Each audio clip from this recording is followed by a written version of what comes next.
Сәлем достар, бүгін сіздермен жеке кәсіпкерлікке, яғни ИП-ға тіркелген кассаны снятие жасайтын боламыз. Жеке кәсіпкерлік қай ОФД-ға тіркелген, сол ОФД бойынша ЭЦП ключпен кіреміз. Бұл кәсіпкерде ОФД Транстелеком бойынша тіркелген, енді ОФД Транстелекомға кіреміз. Онда терезенің оң жағында вход деген бар, осы жерден вход по ЭЦП дегенді таңдап, ЭЦП ключпен кіреміз.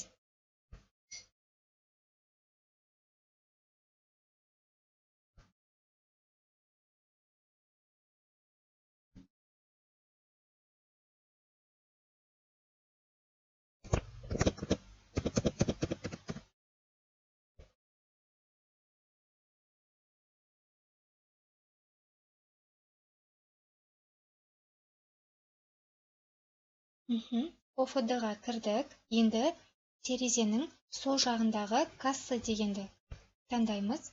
Бұл жерде зарегистрированный в КГД дегенді таңдаймыз. Міне осындай терезе ашылады. Енді біз бұл терезені оңға қарай жылжытамыз және де смотреть батырмасын басамыз. Байқасаңыздар, осы жерде снятие с учета в КГД деп тұр. Сол батырманы басып, біз снятие жасайтын боламыз.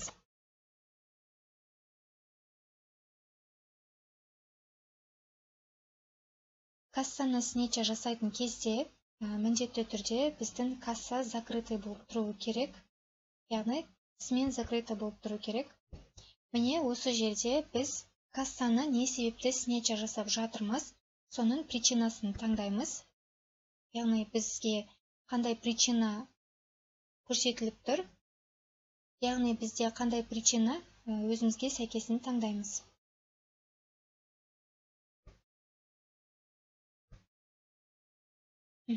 Сосын подписать деп ЭЦП ключпен қол қоямыз.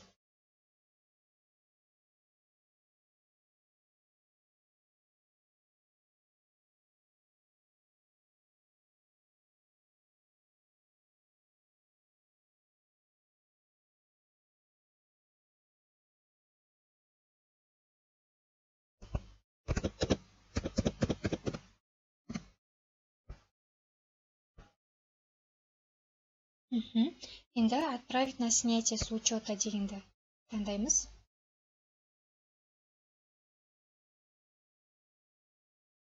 Міне мұнда в обработке болып тұр. Статус запроса деген жерде бізде снятие болған кезде обработано болып тұруы керек. Осылай біз страницаны обновить етіп, осы жердегі статусты бақылап отырамыз. Яғни, снятие жасалынған кезде бір немесе 3 жұмыс күні аралығында снятие болады. Кей жағдайларда тіпті 15-2 сағатта снятие жасалынады. Яғни снятие жасалынған кезде біз мұндағы кассы бөліміндегі снятие с учета деген бөлімнен қарай аламыз. Осы жерде тіркеліп тұрады. Ақпарат пайдалы болды деген ойдамын. Лайк, комментарий қалдыруды ұмытпаңыздар, және де міндетті түрде каналға тіркеліп алыңыздар.